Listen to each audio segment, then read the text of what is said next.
مولایا صلی وسلم دائما ابدا. یعنی موٹیویشنل سپیکر آپ کو کہتا ہے کہ میں آپ کو سمجھانے کا، قائل کرنے کا، ایک نشست پہ بیٹھنے کا 5000 روپیہ لوں گا، اور ہمارے اسٹوڈنٹ وہ 5000 روپیہ دے کے اس کے پاس بیٹھتے ہیں تاکہ تھوڑا موٹیویٹ کر دے. لیکن اتنی کتابیں لے کے عالم جمعے والے دن بیٹھا ہے، اتنی کتابیں لے کے، اور وہ کہہ رہا ہے تم سے کوئی مطالبہ نہیں، صرف ذرا جلدی آ جاؤ. مسجد میں پنکھے چلا دیے ہیں، آسانی پیدا کر دی ہے، وضو کا انتظام کر دیا ہے. چونکہ میں آپ کو ذمہ داری سے کہتا ہوں کہ کچھ چیزوں کے لیے بندے کا دل اگر اس طرح کھل جائے نا جس طرح ہونا چاہیے. میرے اسا فرمایا کرتے تھے خیرات لینی ہو تو صرف پیالہ تو سیدھا کر لے بندہ.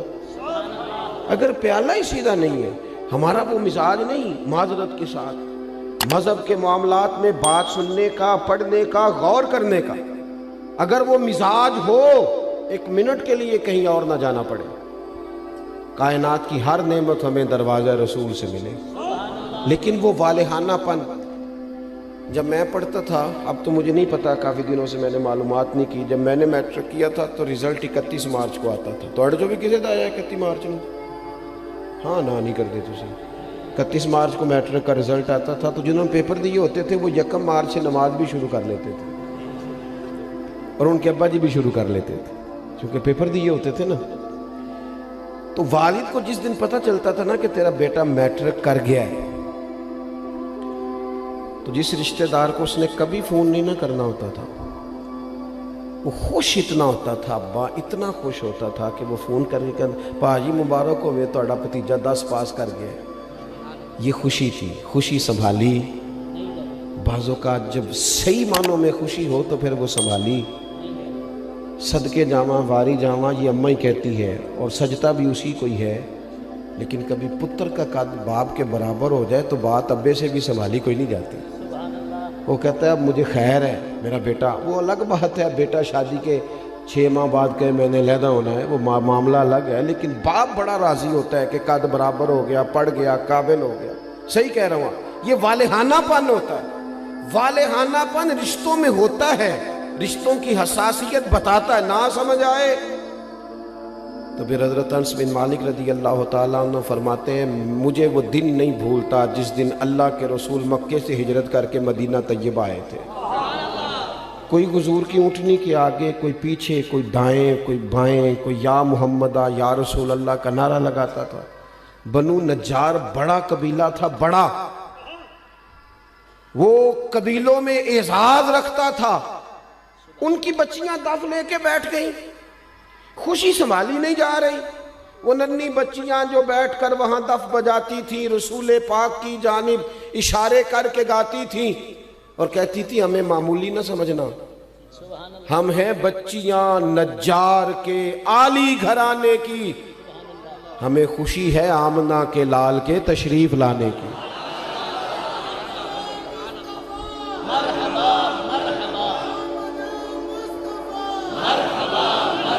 تھوڑا سا نا اس میں والہانہ پن پیدا کریں، بس والہانہ پن. کسی ایک چیز کو بھی میلاد میں رسم نہ بنائیں. ساڑی مسیح تے محفل نہ ہوئی تے بندے کی آکھن گے، یہ بات چھوڑ دیں. بندے نے آکھن لی محفل کرانی، یہ تو رب رسول کی رضا والا کام ہے. اور اس میں سے رسومات اور قیود بھی نکال دیں. اتنی مہنگی محفل کر دیا ہے، غریب آدمی ہاتھ ہی نہیں ڈال سکتا محفل کو. اتنی مہنگی، اتنے موٹے خرچے آنے والوں کے. جو یہاں آپ کے علاقے میں نعت پڑھتا ہے وہ بھی نبی پاک کی پڑھتا ہے. تھوڑا سا نا چیزوں، میں نے اس دفعہ پچھلے سال دوستوں سے کہا تھا کہ جڑا تسی شاپنا چ لنگر دیندے ہو نا، انہوں بھی پیر صاحب تے مولوی صاحب تے خطیب صاحب لنگر شریف ہی آندے نے، انشاءاللہ کھا لیں گے بھی. سب کا لنگر ایک جیسا پکایا کرو. بہت سارے غریب گھروں میں سارا سال نہیں گوشت پکتا. اگر زیادہ بوٹیاں ڈال کے میلاد شریف پہ بٹھا کے طریقے سے کھلاؤ گے نا کھانا، تو ہو سکتا ہے ماڑے بندے کے بچے اپنے باپ سے پوچھیں کہ ابا جی سان تے کدی انج نہیں لبا، یہ اج کی ہے. اس بھی رو کے آکھنا پتر رج کے کھاؤ، اج نہیں کوئی تانوں ڈکدا، اج میرے نبی پاک دا میلاد شریف. لیکن اس میں جذبات لے کے آئیں، احساسات لے کے آئیں. اس کا بھی وہ والا ماحول نہ بنائیں جن نے 2 لاکھ دیتا ہو مہمان خصوصی، سٹیج دی زینت بس کریں. حضور کی محفل میلاد کا مہمان خصوصی وہ ہے جو آ کے فجر کی اذان دیتا ہے، جو مسجد میں جھاڑو دیتا ہے، جو رسول اللہ کے دین کی نوکری کرتا ہے۔ نہ سمجھ آئے تو بخاری شریف سے اس خاتون کا واقعہ نکال کے دیکھو جو میرے نبی پاک کی مسجد میں جھاڑو دیتی تھی۔ صحابہ نے حضور کو تکلیف دینا پسند نہ کیا اور جنازہ پڑھ کے دفن کر دیا تو حضور قبر پہ آ کے کھڑے ہو گئے، اور ساری دنیا گنبد خضرا پہ، اور حضور کسی کی قبر پہ آ جائیں۔ نبی کریم آ گئے قبر پہ کیونکہ یہ مسجد میں جھاڑو دیتی ہے، حضور قبر پہ کھڑے ہو گئے۔ ویسے تو دوسرا جنازہ جائز نہیں، لیکن وارثوں نے نہ پڑھا ہو تو پھر جائز ہوتا ہے، اور حضور تو خود وارث ہے نا ساری امت کے۔ تو نبی پاک نے قبر پہ کھڑے ہو کے فرمایا بناؤ صفے، میں دوبارہ جنازہ پڑھاؤں گا۔ تھوڑا سا نا حقیقتوں کا سفر کریں۔ بڑی ہو گئی رسمی باتیں، بڑا کچھ ہو گیا، اب تھوڑا سا نا ہمیں اپنے مزاج میں دیکھو۔ حضور نے کہا تھا کسی صحابی سے کہ میرے ناک سے یا میرے منہ سے بلغم نکلے تو چہرے پہ مال لینا۔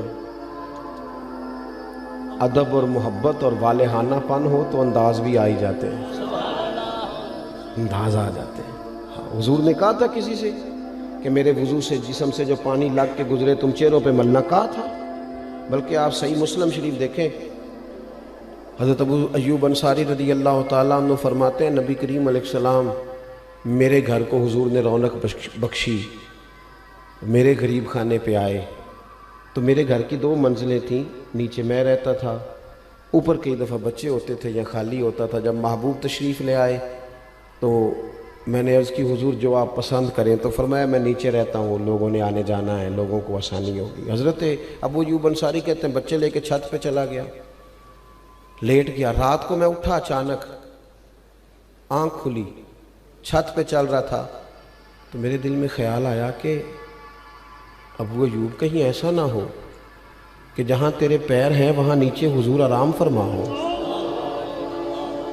خیال آیا، یعنی اگر حضور اس کو بطور ادب ان کے سامنے بیان کرتے تو محبوب فرماتے ادب یہ ہے کہ میں اوپر رہتا ہوں تو نیچے رہے، لیکن نبی پاک صلی اللہ تعالیٰ علیہ وآلہ وسلم نے ایک اور انداز، صحابہ نے ایک اور انداز ہمیں حضور کی غلامی کا سکھایا کہ یہ حضور نے کہا نہیں۔ حضرت ابو ایوب کہتے ہیں مجھے وہ خیال آیا تو میں ایک کونے میں ساری رات کھڑا رہا، اور وہاں میں نے ساری رات بیٹھ کے گزار دی۔ صبح آ کے عرض کی یا رسول اللہ میرے بس کی بات نہیں ہے چھت پہ رہنا، جہاں نیچے آپ تشریف فرما ہو۔ محبوب نے یوں نظر اٹھا کے چہرہ دیکھا اور ان کی قلبی کیفیت اور ان کے باڈی لینگویج اور ان کا انداز کا اخلاص، فرمایا ٹھیک ہے تو بچے لے کے نیچے آ جا اور میں اوپر چلا جاتا ہوں۔ یہ صحابہ نے نا ہمیں حضور کے ساتھ والہانہ پن، ایک تو محبت کا والہانہ پن، ادب کا والہانہ پن، اور تیسری بات، اور اسی کے قریب جا کے میں نے بات سمیٹ دینی ہے، وہ نبی پاک کا حکم ماننے میں والہانہ پن رکھتے تھے۔ آج کل کسی دوست سے کہیں نا نماز پڑھو، وہ کہنا تسی دعا کرو میرے لیے، میں نماز پڑھا کراں، تو میں کہنا بینک تنخواہ آ جائے کدی نہیں کسی دعا کرائی کہ دعا کر دیو میرا تنخواہ لین جان نو دل نہیں کرتا پیا، کرائی کبھی یہ ہنسنے کی باتیں نہیں ہے، اللہ معاف کرے۔ مسجد میں کیوں ہنسنا جی ہم نے؟ او بھائی کبھی دعا کرائی ہے کہ فلانے بندے سے پیسے لینے ہیں، وہ کہہ رہا ہے کہ پیسے لے جا کہ میرا جانے کو دل نہیں کر، کرائی ہے دعا کبھی؟ بولو نا، دل کرتا جانے کو، مسجد آنے کو کیوں نہیں کرتا؟ عجیب بات ہے نا کہ میری جی سویرے آنکھ نہیں کھلتی، میں دیکھتا ہوں نا جس کی صبح 4 بجے باہر کی فلائٹ ہو اس کی آنکھ کھلتی ہے کہ نہیں کھلتی؟ کس طرح کا مذاق ہم کرتے ہیں اپنے آپ کے ساتھ، اور ہر آدمی کا حکم مقدم ہے میرے تیرے لیے، اور جو نبی پاک نے حکم دیا ہے میں کسی غیر سے جا کے کہوں کہ چہرے پہ داڑھی رکھ، نبی پاک کی سنت ہے نا، تو حضور کے غلام سے کہنا ہے نا، اور حضور کا غلام کہہ رہا ہے میں ابھی نیک نہیں، میں کیسے رکھ لوں؟ یہ کس حدیث میں لکھا ہے کہ جو پورا نیک ہو وہ داڑھی رکھے گا؟ حلال حرام کے مسئلوں میں جو امت آج تک احتیاط نہ کرے، ہم پاک رسول کے ماننے والے ہیں، نبی پاک نے اپنے مقدس قدموں کی برکت سے اس امت کو پاکیزگی عطا فرمائی ہے، کیسے لقمہ حرام ہمارے منہ میں جا سکتا ہے؟ کس طرح بھلا؟ طبیعت کیسے گوارا کرتی ہے؟ مجھے بتاؤ نا، آپ سے سوال پوچھتا ہوں، آپ کی توجہ ہے میری بات پر؟ گوشت پکا ہوا ہو نا بڑا بہترین بکرے کا اور مسالہ بھی مرضی کا ہو، بندہ 2-3 لقمے کھا لے اور مزہ بڑا آیا، تو پھر ایک بندے نے کہہ دیا کہ یہ نا صدقے کا ہے، آپ کے منہ میں اس کا ذائقہ بدل جاتا ہے۔ صحیح کہہ رہا ہوں؟ جس طرح آپ کے منہ میں، اور اگر کسی نے کہہ دیا یہ تو مردار ہے، ذبح ہی نہیں کیا گیا تھا، تو ہو سکتا ہے الٹی بھی آ جائے، کہہ کر دے کہ یار یہ ٹھیک نہیں۔ تو میرے بھائی، جس طرح اس پر کہہ آتی ہے نا ایک لقمے پر کہ یہ حرام ہے، اس طرح تیرے پاس جب 50 لاکھ حرام کا آئے اس پر بھی کہہ آنی چاہیے، اس پر بھی تجھے الٹی آئے، تجھے گھن آئے۔ حضور نے اس طرح تزکیہ کیا، یتلو علیکم آیاتنا ویزکیکم، اس طرح تزکیہ کیا تھا کہ ان کے قریب کوئی شے ناجائز آ سکتی نہیں، سوال ہی پیدا نہیں ہوتا تھا، ذہن سازی ہو گئی تھی۔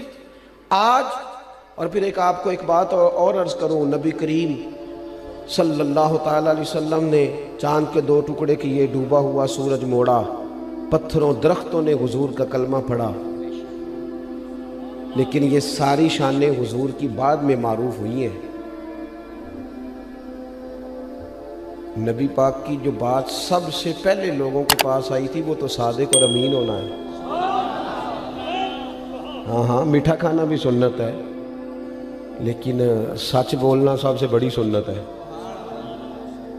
مسواک کرنا بھی سنت ہے، لیکن دل صاف رکھنا سب سے بڑی سنت ہے۔